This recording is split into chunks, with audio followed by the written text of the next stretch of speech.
Hey everyone, it's Chrissy from Chrissy's Beautiful Life here for another episode of Twisted Sketches with Lisa and Chrissy. However, we're changing things up a little. Here is the sketch we are playing with this month and it's beautiful.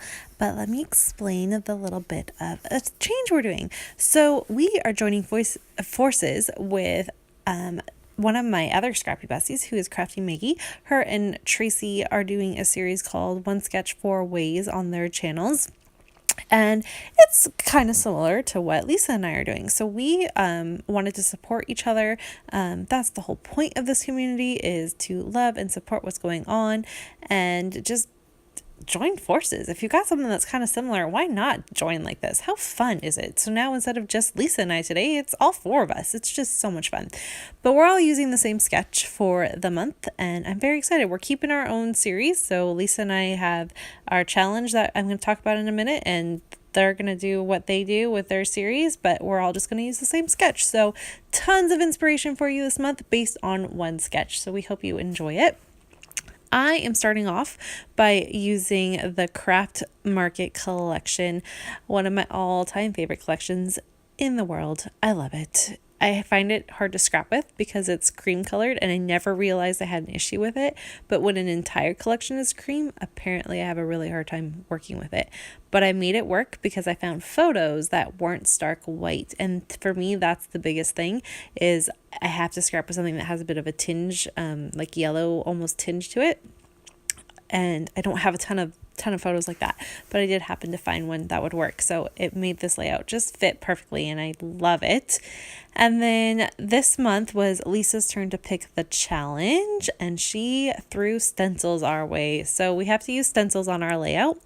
This very first one is the one where we follow the sketch pretty closely. I still totally switched it up because I took the sketch and rotated it 90 degrees, and I also made it so like it was wider on the layout, so it covers the entire page instead of being kind of condensed in the middle, which you'll see when you see the sketch again at the very end.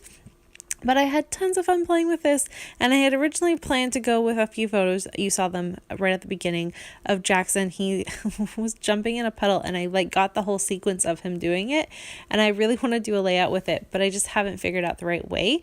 And I was planning on doing it with this, but again, the struggle is that they're crisp photos, meaning like they're vibrant and there's a lot of white to it, and so when you add it to a cream, it really just does not work. So I end up switching up my photos, and that made a big difference. And I just played around. I love this. I like the wood grains in it. I'm gonna just kind of line them up and do the vertical lines here. And I do go ahead and glue them down. I thought about stitching them, but really I was covering most of them up, so I just didn't want to take that extra, it doesn't take me very long to stitch, especially a straight line like that, but I didn't want to take the extra 15 minutes to do it that day, so I did decide to switch it up and not stitch on those, which is something I definitely normally would have done. And you have to go check out Lisa's take on what she did, because she didn't use pattern paper for her strips. She used washi tape, and it is awesome. I think it's the coolest thing. I probably would have thought of it, but it didn't cross my mind when I was scrapping. So it's fun to see how we all do things just a little bit differently and how we take things. This is what I love about seeing multiple people use a sketch, because we all just take on aspects of the sketch in such a different way, but yet you could totally tell it all came from the same piece. It's just the coolest thing. So to follow the challenge that Lisa gave us, I went ahead and pulled out a very, very old stencil. This is probably the first stencil I ever owned. And it has a star, and I'm using my Vicky Boutin. It's the rose gold paste. And no, it's not perfect. It's messy. I didn't make it perfect.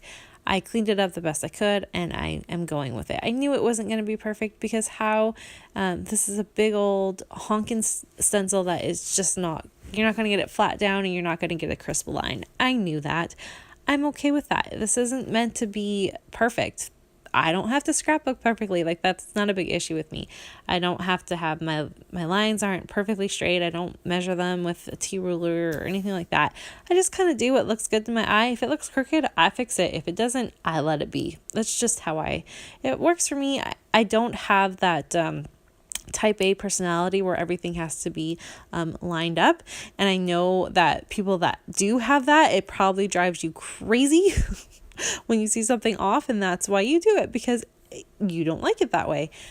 The beauty of our hobby, you guys, we all get to do what we want because it's our pages. We're doing it for our families, and that's what I love about this is everyone is so different and so unique, but yet they're all beautiful. And I hope that you find when you watch our videos and stuff that you're not comparing what you see someone doing to your own work, because your work is beautiful just the way it is. You created it for your family, and that's what's important. So that was kind of been a topic that's been going on a little bit, and I just wanted to kind of put my 2 cents in there for it. All right, so I've got that down, found my new photos. Aren't they fun? And I'm going to go ahead and back everything with a darker wood grain just to give it a nice border there. And I do trim it out because the back side of that is the paper I actually bought it for. And so I'm going to use that for a fall layout, later on in the year. So I have these 2 photos. They were taken on the same day because I just know that because of the outfit she's wearing. And I just found it really funny when I was scrolling through my phone how we both have the same look on our face.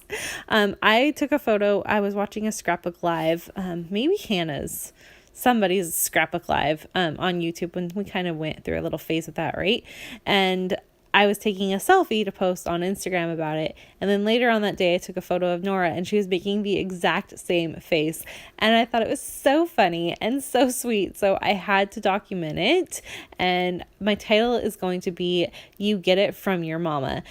Now, after looking at this layout, because I've now done it and I've photographed it and all of that stuff, I was really proud of myself because I was able to create the word from a different, from some thickers that said different words, and I just happened to make I think it was like a U or something into an M. I was able to make a letter into an M, and I thought that was really cool because I was able to form the word from, and I just loved that.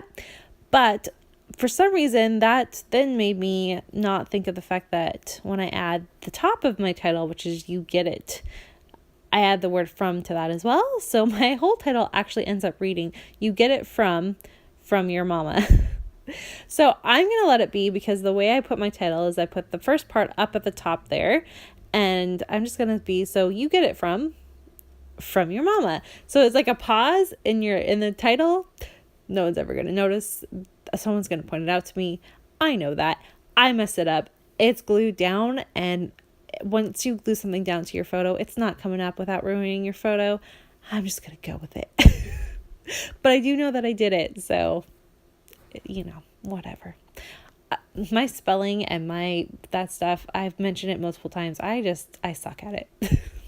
I'm so focused. I was kind of talking about this with Daisy. I think that you are so focused on creating a layout, especially when it's being filmed and you're trying to be efficient in doing it, that things like spelling just don't cross your mind. And that's where most of my mistakes come from, I think. So anyways, to finish it off, I add a couple butterflies in that really fun banner and another little sticker there. And I adore this layout. I'm going to add a little bit of more gold to it because there's gold in that frame that I added to cover up the photo of Nora to help highlight it. And I do put a little bit of a journaling tab beside that framed photo. And I simply adore this layout. So please make sure not only to check out Lisa's layout because it's fabulous. I love her washi tape effect on her layout. But make sure you also check out Crafty, Meggy, and Traci and see their amazing layouts as well. I'll have all the links below. So there's going to be 3 links today instead. And we hope you enjoy this month. We're going to be back in 2 weeks because of the fact that Lisa and I only do two episodes of our series. I'm not sure if Megan and Traci are doing 4 videos this month or not. They may not be. I'm not sure that's their thing, and they'll let you know in their videos if you have any questions with that. Thanks everyone so much for watching. I hope you enjoyed, and I'm really excited to show you how I twist up this sketch because I've got a pretty neat idea going in the back of my head to get it done with. There's a look at the sketch one more time for you so you can see how it's all kind of bunched together, and then I rotated it 90 degrees and spread it out a little bit. That's my take for today's layout with Twisted Sketches. Bye!